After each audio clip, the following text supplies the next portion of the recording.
Coaches, you probably have many clients, not just one, that are very all or nothing, black and white with their thinking. You know the people I'm referring to. They have the best of intentions. They come out of the gates guns blazing. They're going to the gym, they're eating their veggies, they are doing all the right things. And then what happens? Life gets in the way. And suddenly those good routines just unravel and they're right back to square one. You probably feel frustrated as a coach and they probably feel frustrated with themselves. So I want to give you in today's episode a very powerful coaching metaphor that I like to call the health spending account, inspired actually by an old peanut butter jar of all things, turned piggy bank. And this is my all-time favorite way to help a coach support a client who tends to be way too black and white, way too all or nothing. And so I'm going to help you help your clients be a lot more consistent. So let's dive in.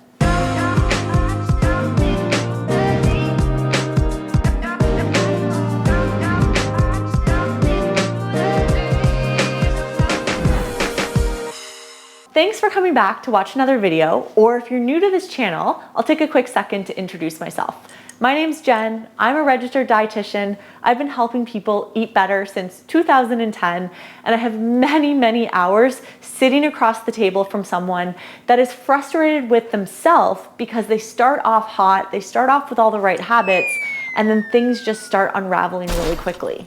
And so I wanted to dive into the psychology of how their own kind of mindset and way that they're approaching behavior change might actually be hurting them in the long run. And then what you can do if this is relevant to yourself, or what you can do if maybe you're a nutrition coach to help someone break that really bad all or nothing behavior pattern. So it all starts with this little teddy bear piggy bank. And I use this as my analogy for something that I call the health spending account. So for a second, we're gonna put nutrition and wellness and fitness and all of that aside, and I'm gonna speak in a slightly different metaphor and talk about money for a moment. So I want you to think about your bank account. If long-term, the goal is to retire with no debt and some accumulated wealth so that you can live comfortably and cover your means and cost of daily living and have some fun income to do the things that you've always wanted to do, we have to start back in time with some good habits that set us up for financial success. So if we think about the idea of a bank account is a moment in time snapshot of what is your financial status. And when I say bank account, I mean all financial pools of money. So if you have investments or real estate, think of just your accumulated wealth, but I'm going to use the simplistic term of bank account. So if we just log into our bank account every single day, multiple times a day, yes, that's a place for us to basically check our data and see where we are relative to our goals. But the actual act of checking your bank balance does not add wealth to your account. And that is such an important statement, I'm going to say it again. Checking your bank account does not directly add any wealth. Your bank account is an outcome measure of your behaviors. So what does that mean? Well, we look at wealth building from sort of two different pools. We can do things that are accumulating wealth, accumulating financial compensation, or on the other side, we can look at where does financial and money flow away from our account, right? So let's go to the side where we are adding to our wealth. This would be things like maybe getting a higher paying job. Maybe it is taking a continuing education certification that allows you to go to your current employer and negotiate a salary or a pay raise. Maybe this is starting a side hustle on the side where, you knit really cute baby hats and sell them on Etsy, for example. So anywhere that we can find creative ways to bring in more revenue and cash flow is going to help our wealth accumulate. On the opposite side of the equation, there are things that are going to drain wealth from our bank account. So these might be things like unnecessary subscriptions. Maybe you signed up for something months ago, you meant to do more mobility at home, but you haven't logged into the online mobility app in months. Of course, there are necessary deductions, right? There's rent or mortgage and food and internet and cell phone bills and clothing and all the things that we need, obviously, to survive and go through our normal cost of, daily living. But there also are some discretionary exits of money from the bank account. You might have a really fancy date night with your significant other. You might want to go on a luxurious vacation.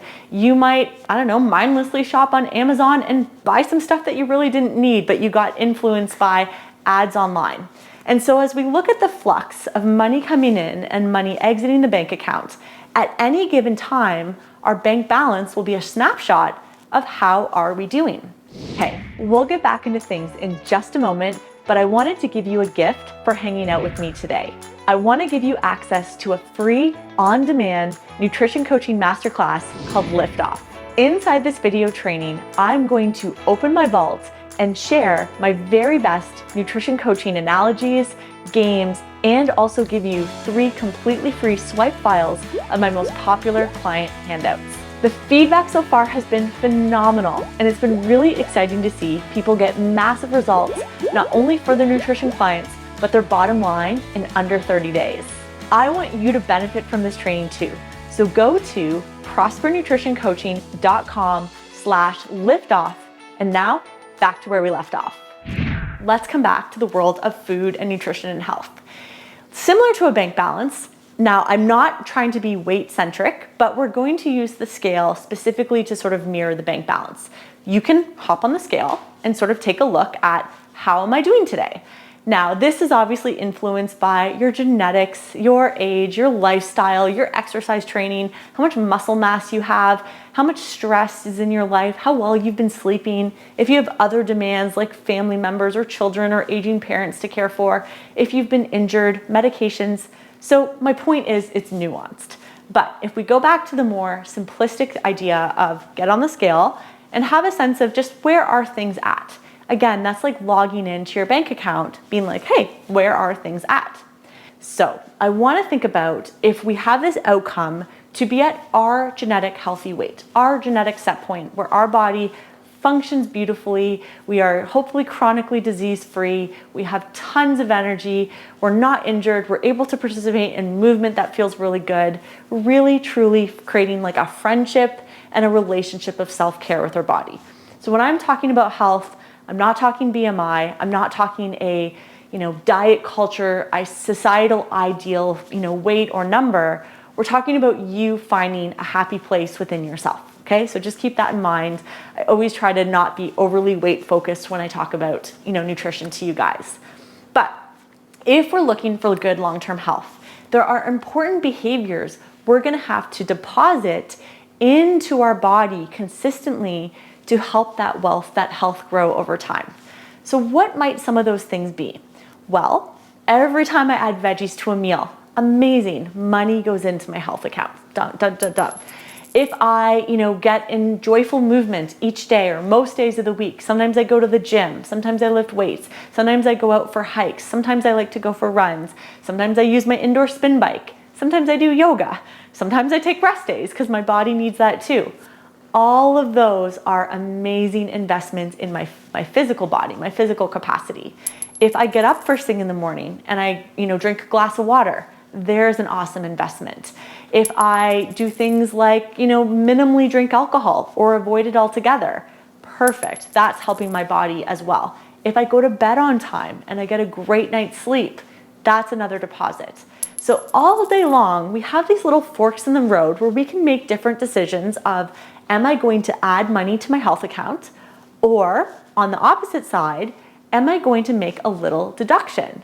So what might those deductions look like? Well, sometimes I don't get a great night's sleep. I stay up too late. I watch Netflix before bed. Not always, but sometimes it happens. There are times that, I have a food craving and I do want to maybe bake some homemade chocolate chip cookies or grab something from the grocery store. Maybe you do eat out and you have to grab a takeout meal because you're rushed or you're craving it or, circumstances didn't allow you to make a homemade healthy meal. Those are all normal parts of being a real human. Right? Sometimes we might want to celebrate and have a few drinks too many. We might have a cold that takes us out for a couple weeks and we don't get our exercise in because we don't want to spread our germs to other people or we're just feeling too under the weather. So those are all different examples of deductions. Now, back to the mindset or the metaphor of the bank account. a couple of things we need to keep in mind. If we consistently add faster than we deduct, just like consistently, if you always live within your means in that you don't spend as much as your paycheck brings home, your wealth will accumulate. Your health will accumulate positive points.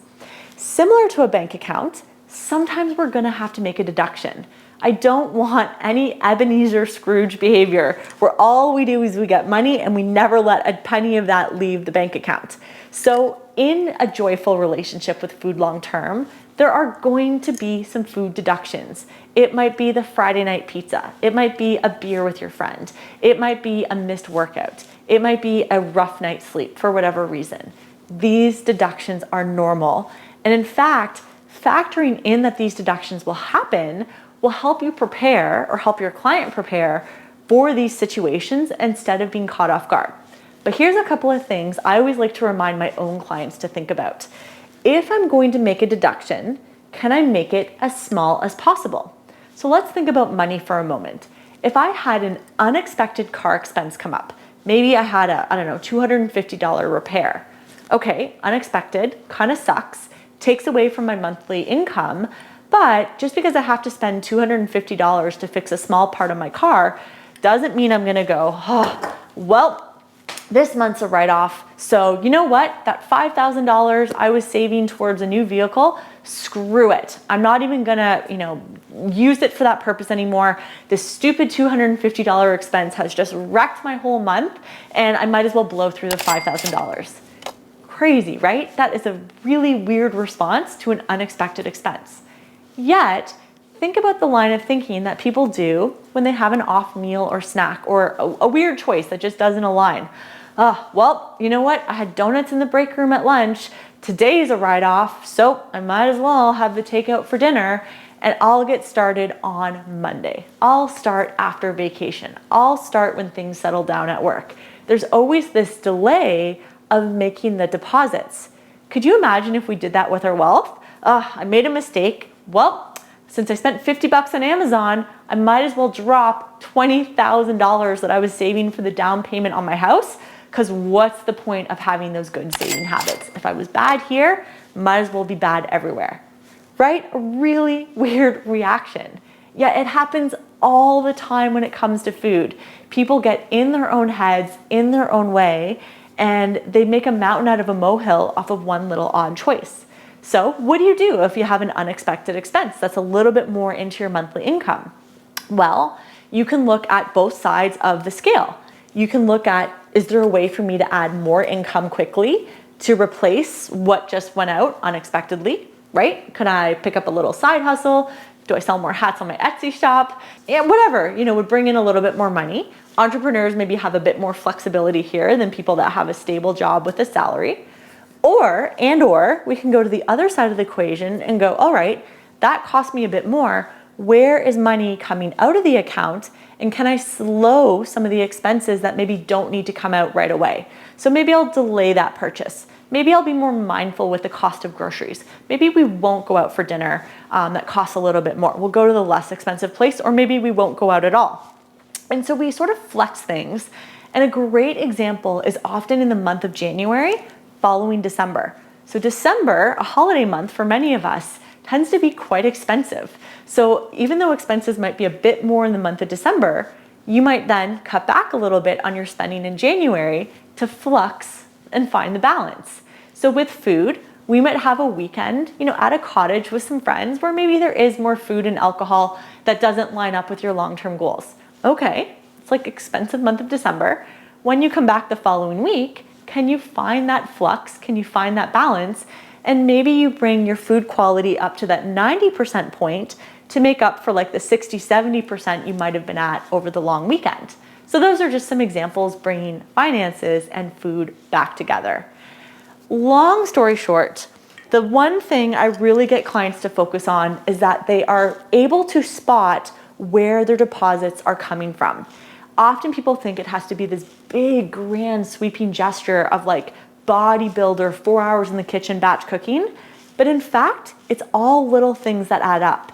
It might be 3 calming deep breaths when you're stuck in traffic and your road rage is keeping up. and it's your stress management response.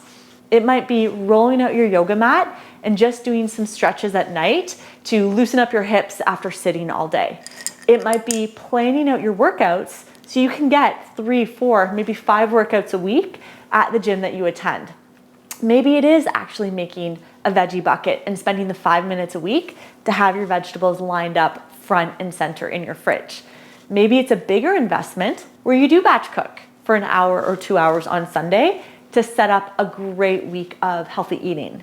So we can make a nickel investment, we can make a $1 investment, we might make a $5 investment, a $20 investment, a $1,000 investment. But as long as we just keep contributing faster than we're deducting or spending from our health account, long term, this is the best way I've seen people break the all or nothing, black, white, good, bad way of thinking when it comes to changing their behavior for the long run. Well, if you love weird and silly little metaphors, they are my love language as a nutrition coach. And so inside of that LIFTOFF Masterclass I was telling you about a little bit earlier, this is just packed full of similar nutrition coaching stories and games and metaphors that you can share with your own clients. I would love to see you inside. Remember, it is completely free, and the link to sign up is down below. Thanks for hanging out with me today. I'm registered dietitian Jennifer Broxterman, and I'll see you in the next one.